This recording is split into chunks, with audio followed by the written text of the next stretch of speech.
What's up guys, Johnny here, welcome back. So I just brought you a whole bunch of vlog style videos from the MultiGP Championships, the 2017 National Championships, and I just want to take this time to talk to you guys about kind of my experience and what that means for me going forward. So first and foremost, I just want to say I'm unbelievably grateful to be able to be a part of that event. It was a fantastic event, really cool people showed up there, amazing competition. I was able to interact with a lot of different pilots, a lot of people I was able to learn a lot of things from. In particular, I spent a lot of time talking to people like Justin Skinner at Will Be Fun. Spent a lot of time talking to Captain Vanover, and just talking to those guys kind of helped me shape kind of my mindset for racing and the way I think I need to approach things. One of my favorite things to do is just learning, and this was an event where I was able to learn a ton, both from other pilots and also just kind of from the track, the environment, the experience in general. So the first thing I want to say is that, you know, I didn't place that well, but that's kind of okay. I certainly did a lot better than I expected to when I started racing. You know, keep in mind, when I started flying FPV, which was back in November, I had zero expectation to even do racing. I didn't want to do racing. I thought, hey man, I'm gonna go be cool and, you know, flippy floppies and do freestyle and just have fun. And, you know, I decided to give racing a shot once, and it bit me, it hooked me in, it made me want to do more and more. But that, you know, wasn't really my goal. And then next thing you know, I got more and more into it, and I started to do pretty well. I wound up making it to my regional finals. I did well enough at the regional finals to go to the nationals. Like, who would have thought these things were going to happen? So the good thing is, you know, this is a whole series of firsts for me. First time going to this competition, going to that competition, and throughout the season I've had a lot of nerves, right? It's nerve-wracking racing. You don't want to crash, the pressure's on, it's a big event, and none of them bigger than the national championships. And, you know, I definitely let the pressure get the best of me. I definitely lacked confidence while I was racing around. But I think that's okay, because I think what happens is that by having that experience, you know what to expect for the next time. You know what it feels like to have that pressure on. And I've even noticed it just from going to the smaller races. The first race, I was extremely nervous. But as the season progressed and I got a little bit further, I got a little bit less nervous, and I'm shaking a lot less than I used to be.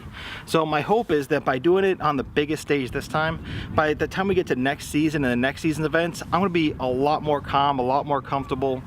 Just having that experience I think is invaluable for me, and I can't wait to take advantage of it. So second thing that I really started to notice with this particular event is that I need to pay more attention to the courses that I use for practice.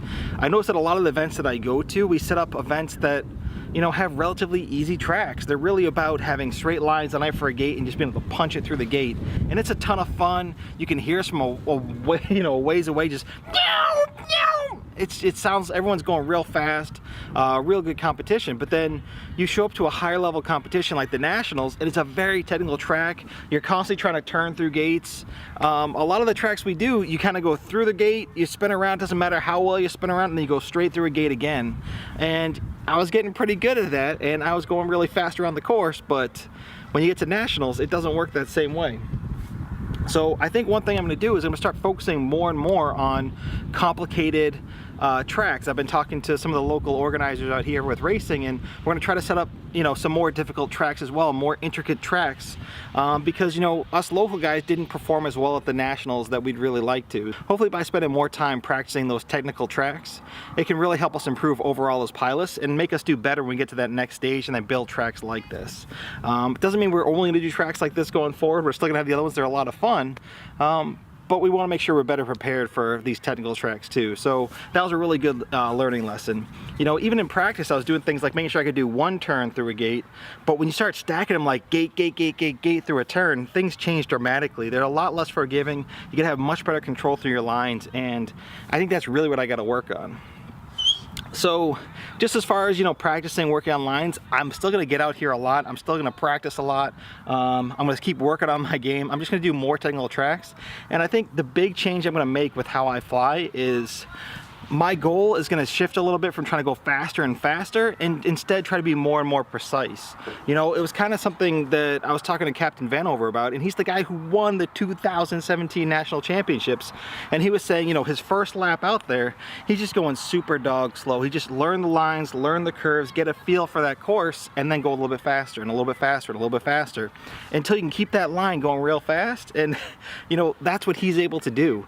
So one thing I've done is I've actually decided to drop my camera angle. I usually run like a 45 to 50 degree camera angle, and it's fun, it helps me kind of keep that speed, and I can sometimes get through the whole course nice and clean, but I don't always. And I want to get to the point where I can reliably just make it through the whole course, no spin arounds, no turnarounds, and only then start really pushing it and going faster. So I'm hoping by setting a camera angle of more like 35 degrees, I can start accomplishing that. You know, even then, like one of the guys I really respect a whole lot, a local guy here, Beast Mode, he flies at like a 30 or 35 camera angle. It shows you that you don't need to have an insane camera angle to go really fast. It's really about what you do with it, and make sure you can stay real clean through the slower areas, and then pick it up and kind of pitch down, but still see enough to go fast in the fast areas. And I think that was kind of a trend I was seeing from other pilots too. Not running the insane camera angles that we're used to, but instead just keeping really clean lines. So definitely gonna try lowering that camera angle, keep myself real smooth, and you know, if eventually I get to the point where everything's always smooth and I just need to go faster, maybe then I'll raise the camera angle a little bit, but I really wanna push and try this first. You know, and last but not least, I talked, after the finals of the regional finals, I talked a lot about how there were lessons to be learned. I didn't have working quads, more backups, things like that. I wound up bringing 4 quads to the national championships. I definitely learned my lesson, and the amazing thing is I broke absolutely nothing. I came home with everything working perfectly. I brought tons and tons of spares, and now that I have all these quads, one thing I'm gonna start doing again is tinkering and playing with things and seeing how I like things, and kind of sharing those thoughts and experiences with you guys. I'm loving the Mach 1, but I'm also going to try some other quads. You know, I'm gonna be running the Detroit Multi-Rotor Doberman, using the same setup but with the Doberman instead, see how that goes. One thing I'm going to play with a little bit too is actually putting a GoPro on the Mach 1 and seeing how that added weight impacts how I control and what it looks like. Plus, I really miss having some pretty GoPro footage to look at of my flying. So anyway, again, I'm going to be sharing all this with you guys. You can see, learn from my experience, the same as we always have, but I just wanted to share the kind of those experiences from the national championships with you guys.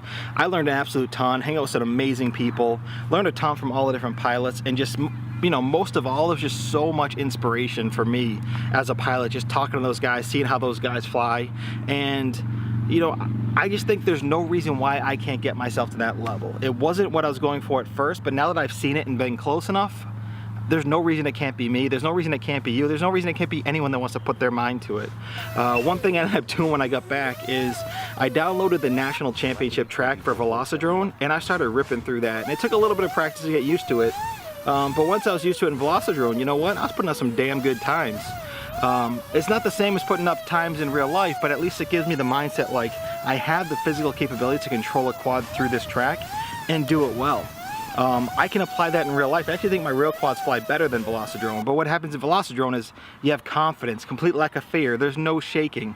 You just know there's no consequence for crashing, you just start over. And that really helps you, you know, kind of ease, get calm, go through the track and feel that thing the way you want. So really what I'm hoping is just that I can build up my confidence, get confident around a track, be used to having good lines, and then start getting those same sort of laps I see when I do Velocidrone for the regional finals of the national championship, but put it to life in real quads. I know I can do that, and I'm gonna do it. I'm gonna share with you guys that journey as I get there. So anyway, I just wanted to give you guys that wrap up. I wanted to let you know what I was feeling, what I've learned from this, and how I plan to attack it going forward. Wish me all luck. Hope you guys join me. Subscribe to this channel if you want to see how it goes. And as always, guys, I'll catch y'all next time. Peace.